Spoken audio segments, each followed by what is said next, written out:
Hello friends, and welcome back to my channel. First of all, I want to wish every single one of you a Merry Christmas, and today I'm going to walk you through exactly how I decorated a few of my Christmas cookie designs this year. So let's get started. Whenever possible, I like to start by marking where I need to outline certain or different colors, so that way it's easier for me to follow the outlines of my cookie. Here I am using medium consistency royal icing to outline both the face and the horns of my reindeer, and I will also leave a link to the video on how I do the consistency to my icing below and somewhere on top of this video. I usually let my outline dry for approximately 30 seconds before going in to flood the rest of my cookie, and like I mentioned earlier, I do use the exact same consistency. This just speeds up the process a little bit for me, but you can certainly use stiff royal icing to outline and then medium to soft consistency to flood your cookie. Be sure to fill every single gap of your icing very well, because when your cookie dries, if there's any spots that are lacking royal icing, they will start to dip. But if they do dip, it doesn't really matter. For me, I just like to decorate. Even if your cookies dip, it's totally okay. I also always like to have a toothpick or a scribe on hand so that I am able to push my icing all the way to the edge so that you're not able to see the outline that much, but you can also leave it as is. It really is up to preference. And as far as the color for my antlers, I did use a color that I used for another one of my cookies. So this color is a very light green, but I will be painting my horns with edible gold paint. So the bottom coat doesn't really matter, but if you do want a specific color for your horns, make sure to choose that color. For the nose of my reindeer, I did start with a dollop, and then I went ahead and used my scribe to push out the icing just a tiny bit to make the nose a little bit flatter and bigger. And to accent the nose, I did go ahead and use edible glitter by The Sugar Art, and this is Diamond Dust in the color Strawberry.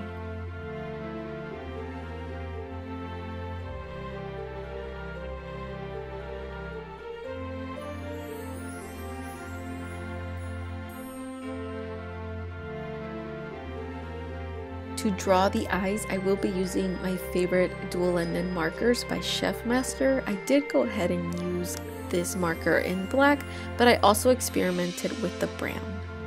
For the horns, I am using Super Gold from The Sugar Art and a little bit of Everclear to create a little bit of a paste so that I can paint the horns of my reindeer. When mixing your sterling pearl dust and your Everclear, make sure that the consistency is a little bit more pasty. The more liquid you add, the more transparent your paint will be, but it is up to your preference. I highly recommend using products from The Sugar Art because the majority, if not all of their products except for the highlighter, are completely edible, and ever since I started using their products, I haven't used gold highlighter since, and I really love the result, and I love that the taste is not bitter, because when you use highlighter and then eat the cookie where there is gold, it will be bitter, so give it a try.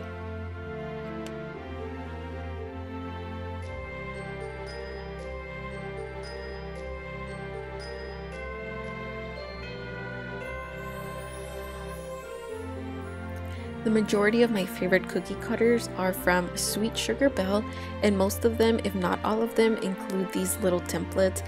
Anytime that you are able to use a template to trace your outline, be sure to do so, because this will make everything so much easier, especially if you are a beginner. And here what I did is I basically outlined my gingerbread house using an edible black marker from Chef Master. I'm going to continue to outline the roof of my cookie using medium consistency royal icing for the snow, and for this part I'm not going to worry too much about flooding my cookie completely, because we will be accenting our snow part with sanding sugar or sprinkles, so you won't really be able to really see the white part of your cookie. Once I went ahead and filled my cookie, I used my scribe to spread the icing that I did use to make sure that it does cover all the way until the outline, and to make sure that we get it ready for the sprinkles or sanding sugar.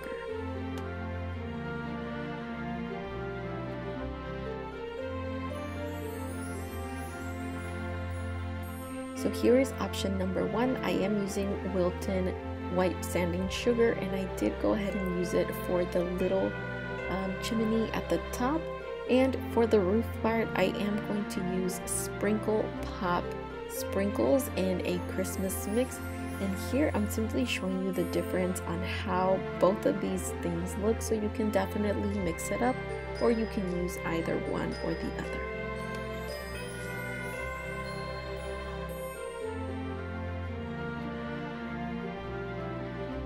And let's continue by outlining the rest of our house using medium consistency light brown royal icing, and I am going to go ahead and do the same thing for the little part of the chimney. And since I was on a time crunch, I did not wait for my outline to dry that much, and I went ahead and just flooded my chimney and the part of my house, and it will be completely fine because it is medium consistency royal icing, so it will dry a lot quicker. And I'm going to just go ahead and continue to fill the rest of my house, and like always, I will go ahead and spread the rest of my icing all the way to the edges using a scribe.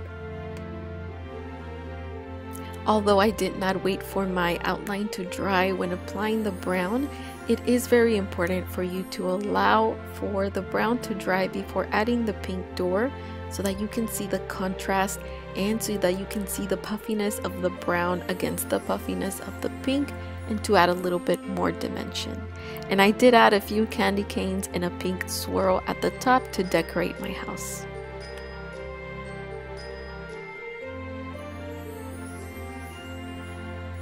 Whenever possible, and anytime that I am making a Santa Claus, and if I have a stencil, I do go ahead and use a stencil as my guide.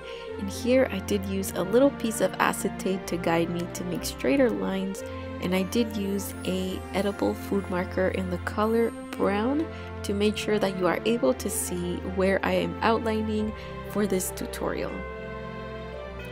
And first, I did go ahead and decide to outline and flood the white part of Santa's hat so that I am able to add sanding sugar. If I were to outline and flood the red part and then add sanding sugar to the white part, I would run the risk of a little tiny bit of sanding sugar falling onto the red part of my hat. I hope that makes sense, and that is the reasoning why I started with the white part of the hat first.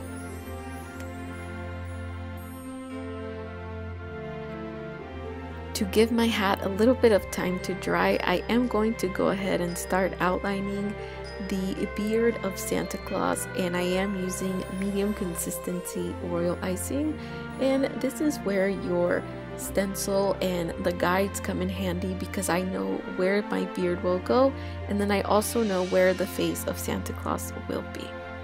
Before flooding the beard, I did go ahead and outline the red part of Santa's hat, and anytime I outline wherever there is another color, I like to still add an outline across that color. So on top of the white part of Santa's hat, I still went ahead and outlined to make sure that none of my colors bleed or run into each other, and to allow for the border to act as a barrier against that.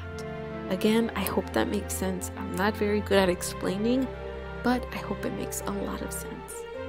And here I just went ahead and added more royal icing to flood the part of Santa's beard, and I used my handy dandy little scribe to spread the rest of my icing. I do get a lot of questions about this red, and it is the red that they sell at Hobby Lobby. I believe it is called Super Red No Taste. I will leave a link in the description box below. And now that my beard is dry, I am adding Santa Claus' face with a little bit of a peach color, and using my scribe to spread the entire part of the icing. I did use my dehydrator to dry this cookie to make sure that whenever I went over the cookie with my markers, none of these parts sank down. So here I did color the eyes with a black edible marker, the nose and the mouth with brown edible marker, and then I used the Sugar Art colors to add the cheeks. I will leave the exact color linked down below.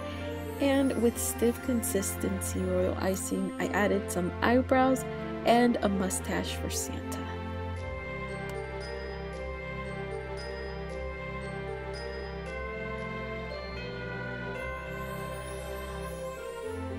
This cookie is another one of my favorites, or rather cookie cutters. I do it every single year, and it is the word joy from Sweet Sugar Belle.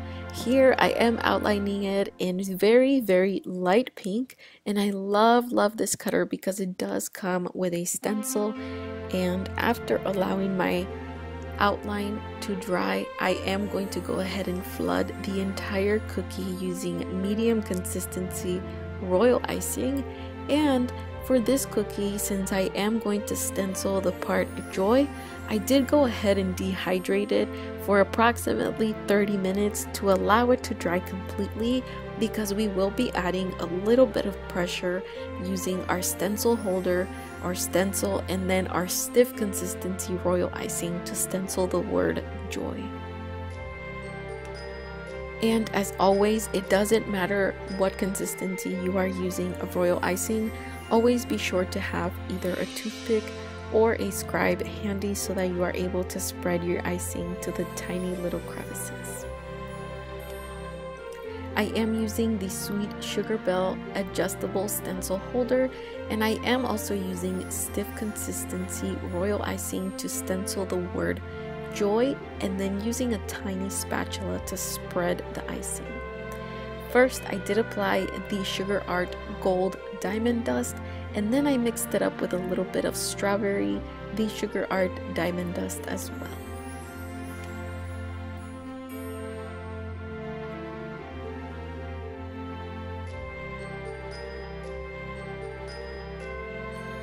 I do have to say that from technique, this is my favorite cookie because the technique for knitting is definitely not the first time I've tried it, but the first time I've done it successfully. So to begin, I did go ahead and outline my cookie in two parts, and first I am going to go ahead and flood the bottom part of the mitten and allow for it to dry approximately 30 minutes before adding the actual mitten part of our cookie. Here, 30 minutes have passed, and I am going to go ahead and outline this part of my mitten and then allow it to dry for another 30 minutes before starting the knitting part or the knitting technique of this cookie. During this time, I would like to tell you that for the knitting part, I did go ahead and prepare stiff consistency royal icing of this exact same color.